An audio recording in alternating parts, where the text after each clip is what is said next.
یا معشر الروم، اے روم کے لوگو، حل لکم فی الفلاح والرشد، کیا تم چاہتے ہو کہ تم کامیاب ہو جاؤ، اور کیا تم چاہتے ہو کہ تم ہدایت پاؤ؟ اور تیسری بات وَأَن يَثْبُتَ مُلْكُكُمْ، کیا تم چاہتے ہو کہ تمہارا ملک برقرار رہے، یہ پارا پارا نہ ہو؟ تو پھر کیا کرو؟ فَتُبَايِعُوا هَذَا النَّبِيَّ صلی اللہ علیہ وسلم، پھر اس نبی کی پیروی کر لو۔ یعنی رسول اکرم صلی اللہ علیہ وسلم اگرچہ مدینہ منورہ میں بیٹھے ہوئے تھے، تشریف فرما تھے، لیکن ان کے اعصاب پر اتنا مسلط ہو چکے تھے اور ہرقل کے دل و دماغ پر کہ اس نے گفتگو میں بھی پھر حاذا کا لفظ استعمال کیا، فحاسو حیثیت حمر الوحش الی الابواب، وہ سارے جو تھے حاسو، وہ دوڑنے لگے۔ کس طرح دوڑنے لگے؟ جس طرح کہ وحشی گدھا دوڑتا ہے، وحشی گدھے کی طرح انہوں نے دوڑنا شروع کر دیا۔ مطلب یہ ہے کہ اپنا رد عمل اس مقدس دعوت کے خلاف ظاہر کیا کہ ہمیں یہ منظور نہیں کہ ہم اپنا دین چھوڑیں اور ان کا دین قبول کریں۔ اس پر جو ہے وہ گدھوں کی طرح اچھلنے لگے اور دوڑنے لگے کہ ہم پھر جا رہے ہیں، ہم آپ کو بھی نہیں مانتے، ہم بائیکاٹ کرتے ہیں۔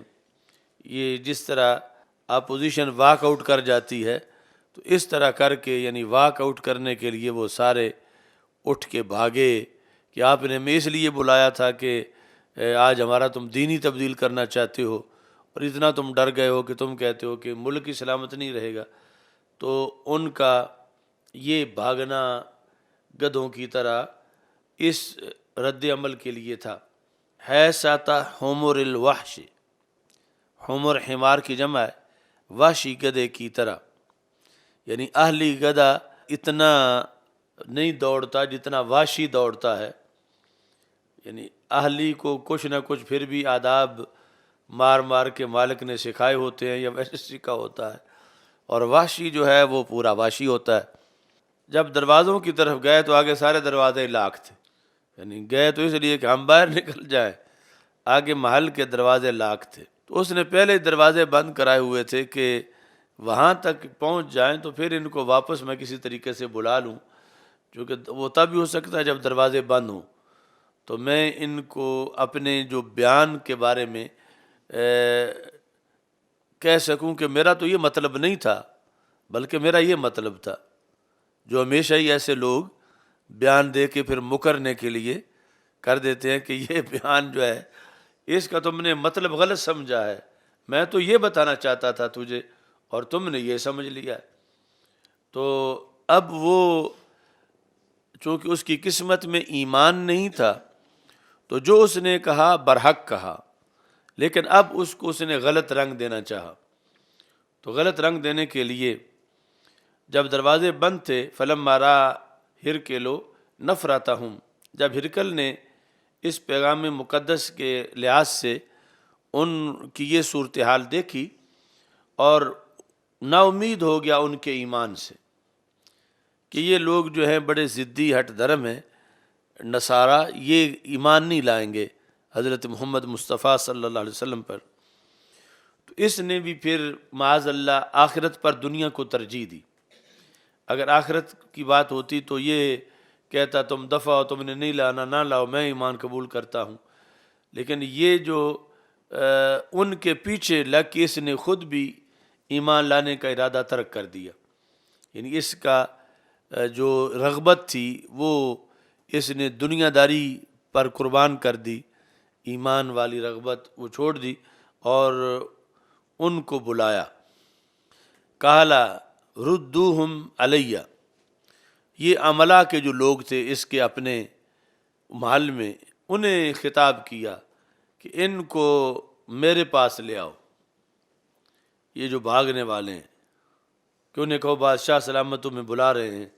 تو جب سارے واپس لائے وہ حمر وحش، تو آ کے پھر کرسیوں پہ وہ حمار بیٹھ گئے، تو اس نے ان سے پھر خطاب کیا، کہتا ہے انی قلت مقالتی آنفا، ابھی ابھی میں نے آپ لوگوں سے ایک بات کی ہے، اختبر بہا شدتکم علی دینکم، میرا مقصد اس میں یہ چیک کرنا تھا کہ تم اپنے دین پر پکے کتنے ہو۔ یہ اب تب ہو سکتا تھا جب میں لفظ بولتا تو میں تمہارا جو تمہارے دین پر پختگی ہے تمہاری وہ چیک کرنا چاہتا تھا۔ میں کوئی یہ نہیں چاہتا تھا کہ تم ان کا کلمہ پڑھو، بلکہ میں تو یہ چاہتا تھا کہ پتہ چلے کہ تم دین چھوڑنے کے لحاظ سے یا نہ چھوڑنے کے لحاظ سے پکے کتنے ہو۔ فقد رئی تو بس وہ پختگی تمہاری میں نظر آ گئی ہے کہ تم جو ہے تم نے منظور نہیں کیا کہ تم اپنے دین کو چھوڑ کے کہیں اور کسی دین کو قبول کرو اور تم اٹھ کے دوڑ پڑے ہو۔ تو یہ یعنی تمہارا وہ رد عمل ہے جس کا مجھے انتظار تھا، اور تم نے میری امیدوں کے مطابق ہی کیا ہے۔ تو یہ آپس میں پھر یعنی ان کو مطمئن کرنے کے لیے اس نے اسی حق بات کو غلط پھر رنگ دیا آگے کہ میرا مقصد یہ نہیں تھا کہ تم ان کی بیعت کر لو، ان کا کلمہ پڑھو، بلکہ یہ تھا کہ تم یہ بات سن کے تم رد عمل کیا ظاہر کرتے ہو، یہ مقصد تھا۔ اختبر بہا، اختبار ہوتا ہے امتحان لینا، اس واسطے جدید عربی میں مختبر لیبارٹری کو کہتے ہیں، کیونکہ لیبارٹری کے اندر ہر سیمپل کا امتحان ہوتا ہے کہ ٹیسٹ میں کہ اس میں کیا چیز ہے۔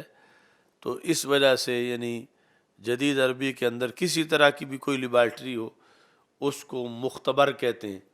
تو یہ تھا اختبر بہا کہ میں اس قول کے ذریعے تمہارا امتحان کر رہا تھا، شدتکم، تمہاری شدت کا تمہارے دین کے اوپر۔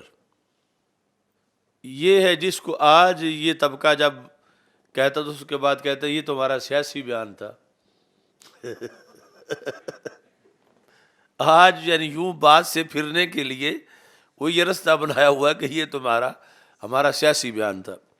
تو یہ وہ لوگ تو کہہ سکتے ہیں کہ یہ ہمارا سیاسی بیان تھا کہ جن کی سیاست فراڈ کے معنی میں ہو، کہ فریب کے معنی میں ہو، دنیا داری کے معنی میں ہو۔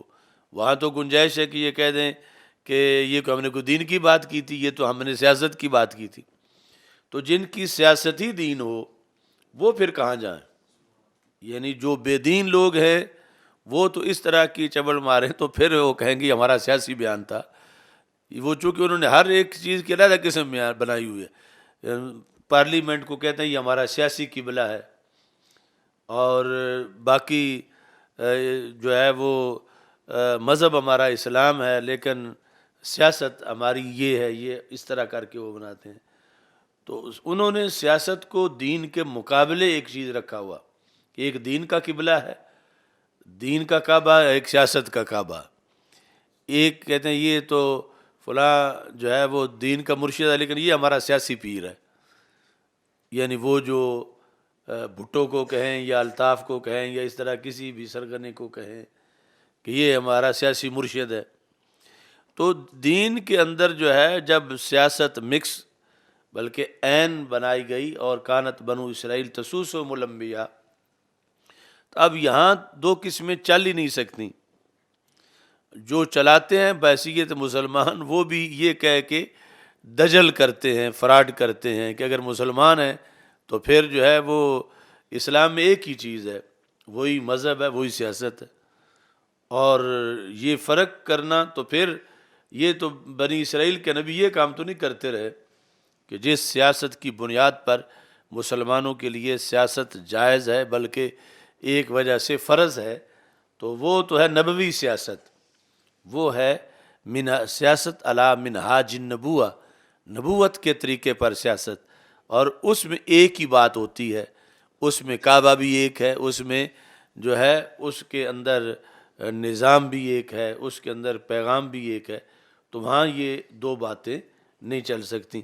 تو یہ پرانا طرز عمل ہے کہ اس طرح بات کو غلط رنگ دینا، یعنی یہ اس وقت کہہ رہا ہوگا وہ تو میرا سیاسی بیان تھا جو میں نے کہا، لیکن حقیقت یہ ہے کہ میں یہ دیکھنا چاہتا ہوں کہ تمہاری شدت تمہارے دین پر کتنی ہے۔